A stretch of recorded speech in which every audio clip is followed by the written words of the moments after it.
This is Roger Hibbert and his beautiful wife Elizabeth, and tonight we're in the 9th chapter of Mark. And he said to them, "Truly I say to you, there are standing here who will not taste death until they see the kingdom of God, and after it has come with power."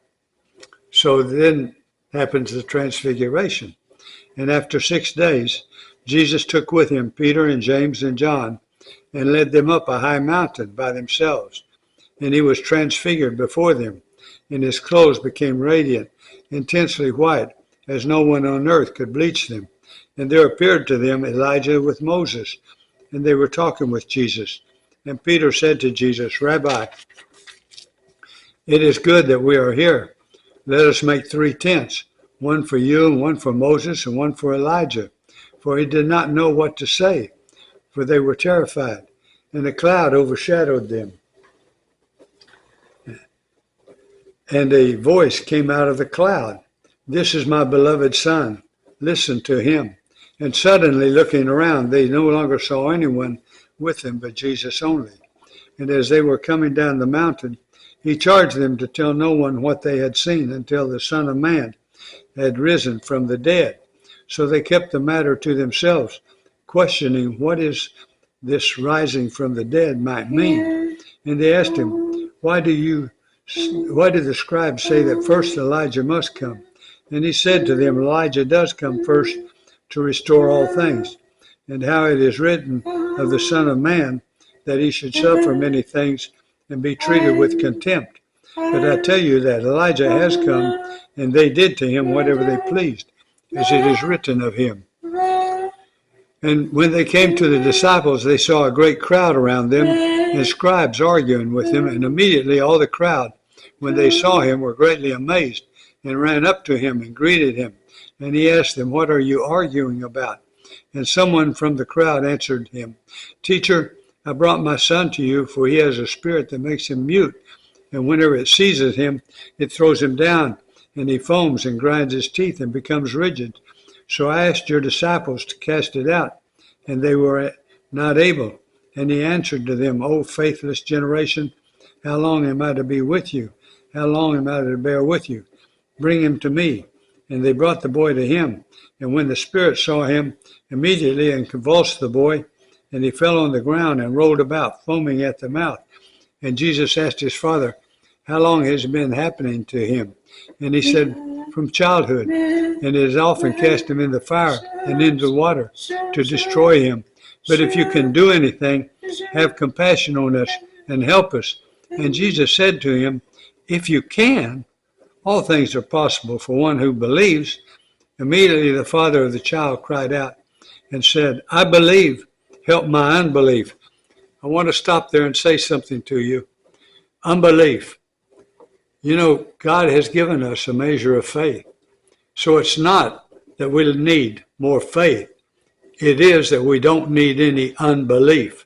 Put away unbelief.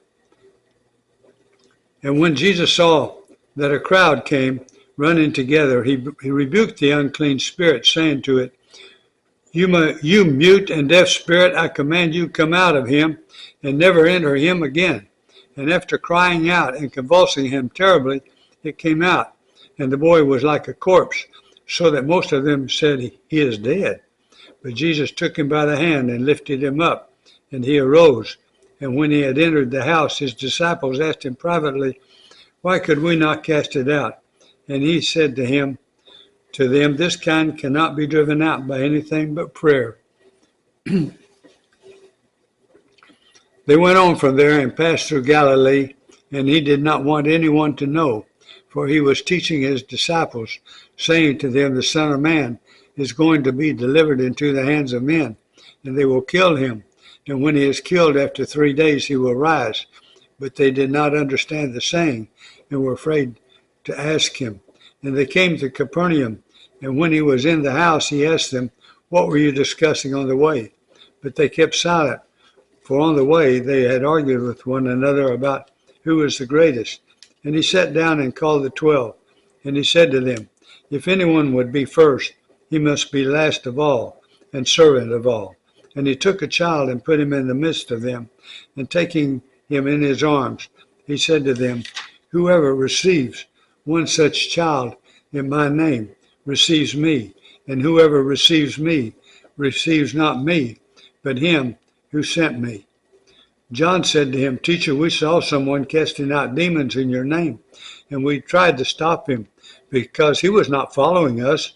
But Jesus said, Do not stop him, for no one who does a mighty work in my name will be able soon afterward to speak evil of me. For the one who is not against us is for us.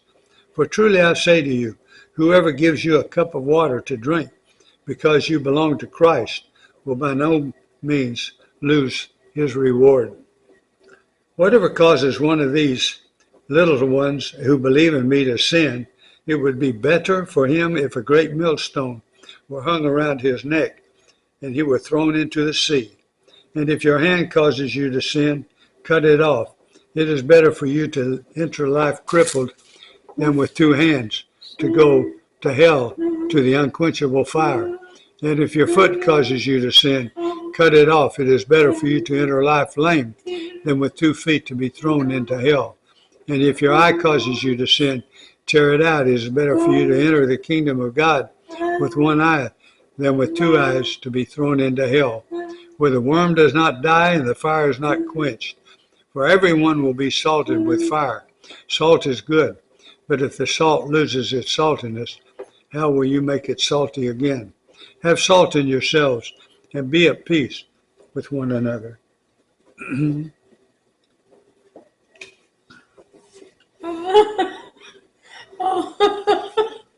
now we go to Galatians, where we are in the 5th chapter of Galatians.